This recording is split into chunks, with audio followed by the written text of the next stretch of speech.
Hello বন্ধুরা, চলে আসলাম নতুন আর একটা রিয়াকশন ভিডিও নিয়ে। আজকে আমরা দেখতে চলেছি শিশু আসিয়ার মৃত্যুকে নিয়ে আদনান হুজুর কি বললেন। তো চলুন ভিডিওটি শুরু করা যাক। এই আসিয়া এই দৃশ্য আমরা ভুলে যাব। এই যে মেয়েটা কাতরাতে কাতরাতে মারা গেল আজকে, বেশি দিন সময় লাগবে না, 1 মাস 2 মাস হাইয়েস্ট 3 মাস। এর আগেও বহু ইস্যু আমরা এসেছে ভুলে গেছি, একটার পর একটা এসেছে, একটার পর একটা ভুলে গেছি আমরা। আপনারা দেখে নিয়েন 3 মাসের মধ্যে এই মেয়েটাকে সবাই ভুলে যান এবং যাবো ভবিষ্যতে। লিখে নেন আপনারা, এই বাচ্চার কথা কেউ মনে রাখবে না, এই বাচ্চাটার কথা কেউ মনে রাখবে না। 3 মাস পরে, 6 মাস পরে, 1 বছর পরে আরো নতুন ইস্যু আসবে, আরো নতুন পাপ হবে, আরো বড় বড় ঘটনা ঘটবে। এরপরে মানুষ এই বাচ্চাটাকে ভুলে যাবে। এই বাচ্চাটা কি তার মৃত্যু যন্ত্রণা ভুলতে পারবে? তার সম্মানহানি ভুলতে পারবে? তার পিতামাতাকে ভুলতে পারবে? এখন প্রশ্ন হচ্ছে, তার পিতাকেও যদি আমরা জিজ্ঞাসা করি, ইসলামে রেপের শাস্তি হচ্ছে মৃত্যুদণ্ড, আর ব্যভিচারের শাস্তি হচ্ছে অর্ধেক কোমর পর্যন্ত পুঁতে পাথর নিক্ষেপ করে হত্যা করা।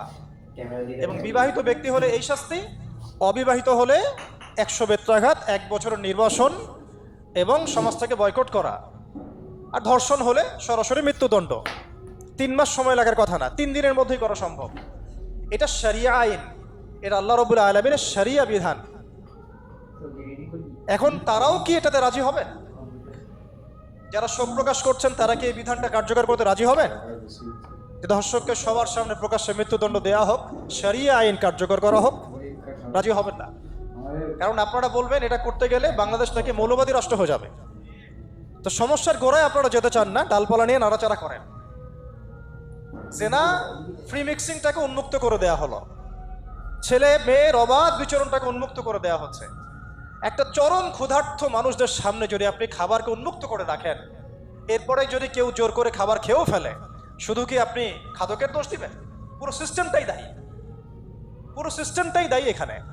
আপনি নারী পুরুষকে অবাধ মেলামেশা দিয়েছেন, ফ্রি মিক্সিংয়ে দিয়েছেন, একদম ছোটবেলা থেকেই, স্কুল লাইফ থেকে, কলেজ লাইফ থেকে, ইউনিভার্সিটি লাইফ থেকে, জব সেকশনে, এমনকি রাজনীতি করতে গেলেও, কর্পোরেট সেকশনে, ব্যবসায়িক সেকশনে, অফিস আদালতে, সব জায়গায় ফ্রি মিক্সিংকে অবাধভাবে আপনি উন্মুক্ত করে দিয়েছেন, আমরা উন্মুক্ত করে দিয়েছি।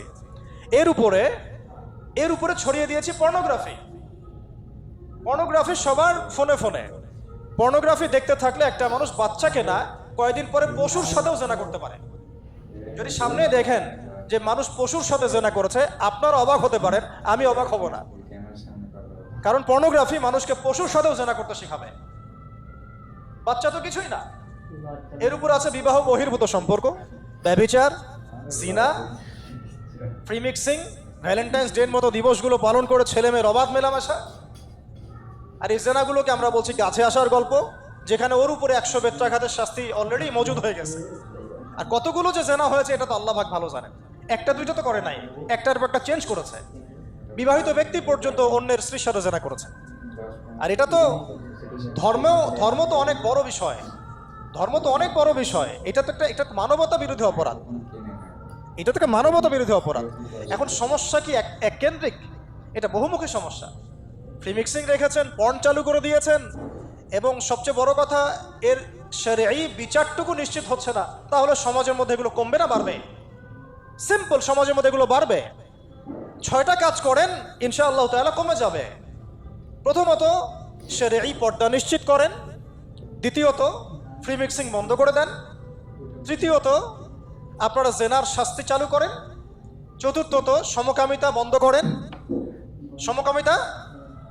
করেন, এলজিবিটি বন্ধ করেন, পঞ্চমত ব্যভিচারের যে রজম শাস্তি চালু করেন, শরঈ বিধান চালু করেন, পর্ন সাইটগুলোকে বন্ধ করে দেন, এবং সমাজে তাকওয়া নৈতিকতা শিক্ষাটাকে বাড়িয়ে দেন। দেখেন সমাজে জেনা কমে না বাড়ে।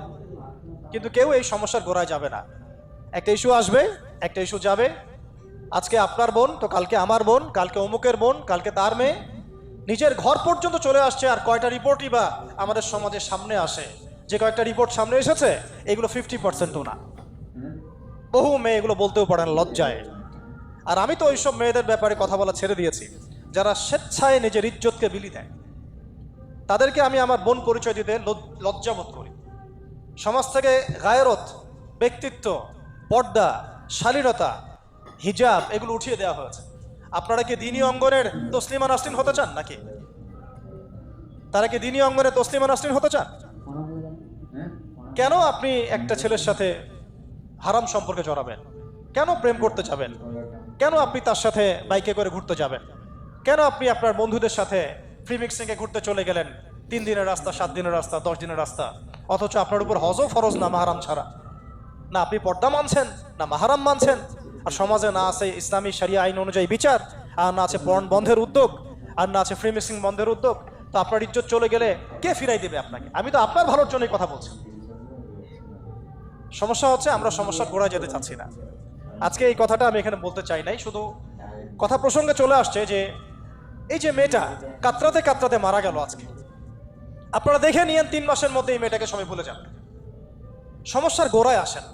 সমস্যার গোড়া হচ্ছে আল্লাহর জমিনে আল্লাহর দ্বীন ইসলাম বাস্তবায়ন না হওয়া পর্যন্ত এই মানবতার মুক্তির কোনো রাস্তা নাই। আল্লাহর কসম করে বলতেছি, আল্লাহর জমিনে ইসলাম, কোরআন, সুন্নাহ, রাসূলের আদর্শ বাস্তবায়ন হওয়ার আগ পর্যন্ত এই জাতির স্বাধীনতা বলে কোনো শব্দ নাই। এই মানবতার মুক্তির কোনো পথ নাই। কেউ আমরা স্বাধীন না, কেউ আমরা আমাদের ইনসাফ ন্যায্য অধিকারটুকু পাবো না। কালকে আপনার ঘরে এই সমস্যাগুলো আসলে আপনি এটাকে প্রতিহত করতে পারবেন না। বিচার চেয়ে বেড়াবেন এক মন্ত্রণালয় থেকে আরেক মন্ত্রণালয়ে, ফাইল ঘুরতে থাকবে, আপনার কেস বন্ধ হয়ে যাবে, আপনার বোনের ইজ্জত ফিরে আসবে না। আর রাসূল সাল্লাল্লাহু আলাইহি ওয়াসাল্লামের জামানায় আপনি আমাকে রেপের ঘটনা দেখান কয়টা ঘটেছে? সাহাবীদের জামানায় রেপের ঘটনা দেখান কয়টা ঘটেছে? জেনার ঘটনা দেখান না কয়টা ঘটেছে? ব্যভিচার কয়টা ঘটেছে? চুরি বা কয়টা হয়েছে? ধর্ষণ কয়টা হয়েছে? ডাকাতি কয়টা হয়েছে? একটা দুইটা রেয়ার আপনি ঘটনা দেখাতে পারবেন। এবং যখন সেই ঘটনা ঘটেছে ইনস্ট্যান্ট দেন এন্ড দেন নবী সাল্লাল্লাহু আলাইহি ওয়াসাল্লাম শরীয়ত আইন বাস্তবায়ন করেছেন। তিনি শুধু মানুষকে তাকওয়ার ওয়াজ নসিহত করেন নাই, বরং আল্লাহর আইনও বাস্তবায়ন করেছেন। এই দুইটা সমানুপাতিকভাবে চলতে হবে সমাজের মধ্যে।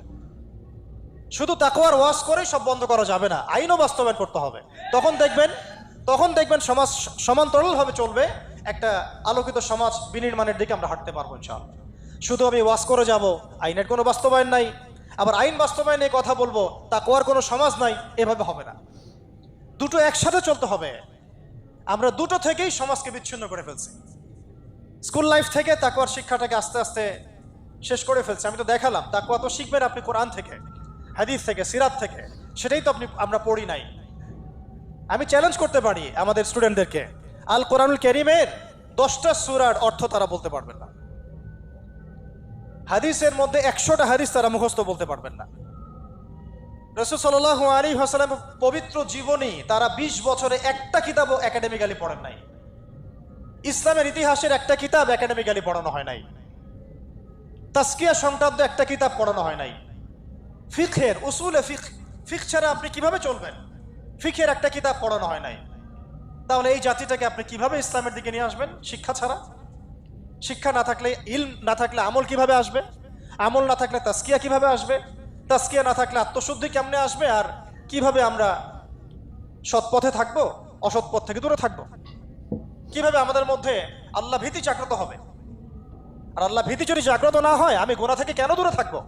যার মধ্যে আল্লাহর ভয় নাই সে গুনাহ থেকে কেন দূরে থাকবে? তার মধ্যে তো আল্লাহর ভয় নাই। তা আমরা তাকওয়া বিবর্জিত সমাজ প্রতিষ্ঠার দিকে এত মেহনত করেছি বিগত প্রায় 50, 60, 70 বছর থেকে। কিন্তু আগামীর বাংলাদেশে আমরা এটা আর দেখতে চাই না।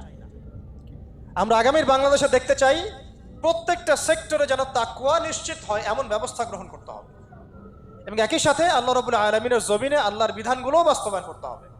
শুধু তাত্ত্বিক কথাবার্তা বলে, দুঃখ প্রকাশ করে, শোক প্রকাশ করে কোনো লাভ হবে না, যতক্ষণ পর্যন্ত না আমরা আল্লাহ পাকের জমিনে তার আইন এবং বিচারগুলোকে বাস্তবায়ন করতে পারবো।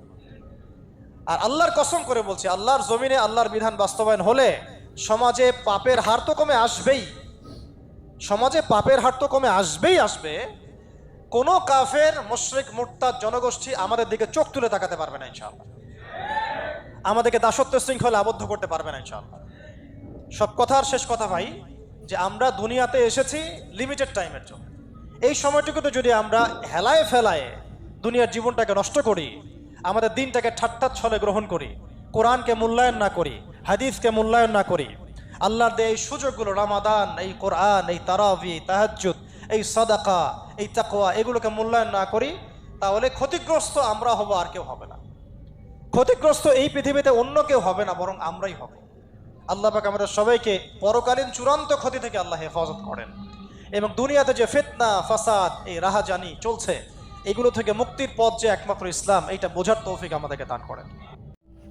তো বন্ধুরা, ভিডিওটি দেখে আপনাদের কেমন লাগলো কমেন্টে অবশ্যই জানাবেন, এবং আমাদের চ্যানেলে নতুন হয়ে থাকলে আমাদের চ্যানেলটিকে একটি লাইক এবং সাবস্ক্রাইব করে দিয়ে আমাদের পাশে থাকবেন। তো বন্ধুরা, দেখা হচ্ছে পরবর্তী কোনো নতুন ভিডিওতে।